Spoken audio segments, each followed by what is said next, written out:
Welcome to the Clam Jam. Oh, I didn't even like really smell them until like just now. Yeah, and I had my face in them before. I feel like it would be hard enough for you to come out into a society like this anyway, already knowing you're not going to have approval. Oh yeah, yeah. I mean, like, that's kind of the risk you have to take. I mean, honestly, like, the way that, like, I feel, and the way that trans people feel, the way that, you know, gay people feel, that is not a choice. You know, that is, like, that happens from the beginning. Right, yeah. And, like, most people, I feel like, have a very, like, great, like, understanding of the gay community now, where it's just like, oh, yeah, they're just born that way. But then it's just like, oh, but yeah, but trans people, what's up with that? It's something new, it's something different, it's something unfamiliar.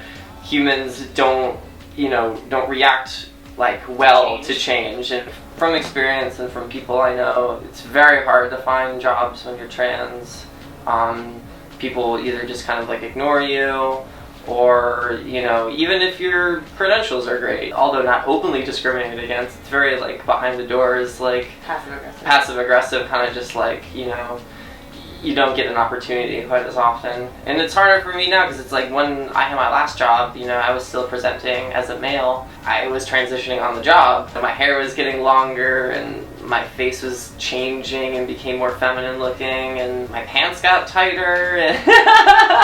Did you have a lot of issues when it came to healthcare, when it came to, like, transitioning? Yeah, in New York City it's actually really great because legislation is a lot better than a lot of other surrounding states for, you know, like how quickly you can go on HRT and, like, the kind of steps around that, because in some places you have to have a letter from your therapist that says, like, this person has been seeing me for a year. There's a lot of barriers that are, you know, legal barriers and social barriers. It's really doesn't make sense. It's just, like, basically someone telling you how you feel. But in New York City, you don't really need that letter. You can go to this Clam clinic, talk to a real doctor there, and get, like, a real checkup. And even if you don't have insurance, like, I was lucky to have insurance at the time, but, like, now I don't have insurance. I still go there because they will work on a sliding scale there.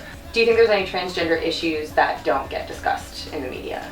Orange is the New Black and Transparent, and, you know, shows like that are featuring real trans people and, like, real issues around trans people's lives is a great first step, and I hope a first of many, many steps to come. It's helping normalize things, which is what we really need right now. Right. But at the same time, I feel like the issues are not really getting discussed like they should be, because a lot of times when people come on talk shows, a conversation will be centered around, you know, surgery or genitalia, or, like, what did you look like before you transitioned, and let's do a A-B side-by-side. In many ways that kind of diminishes the trans struggle and really diminishes, like, really what should be the focal point of the conversation, which should really be centered on, you know, extreme violence, especially with trans women of color for sure. They're probably the most underrepresented, you know, minority of this trans minority. The things that don't get really talked about are,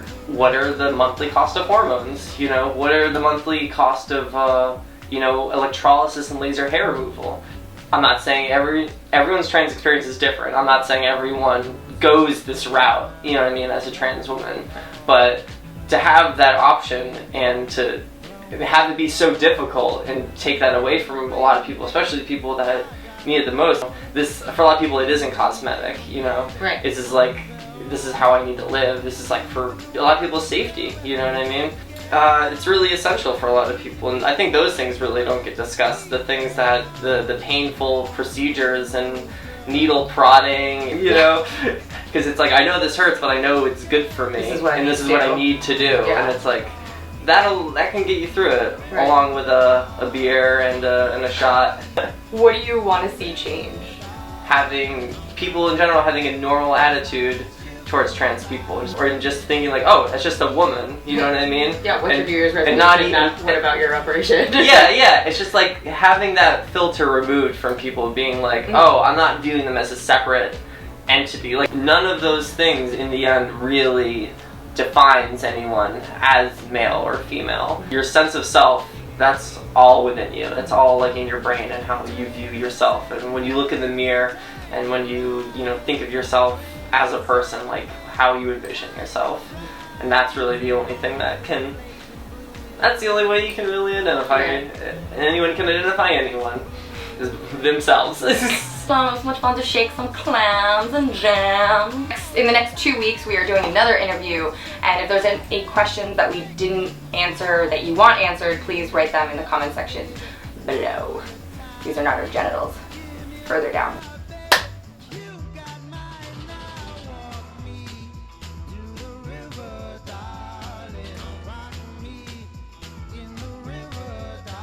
Just like that, you can't judge someone, you know, from what they look like.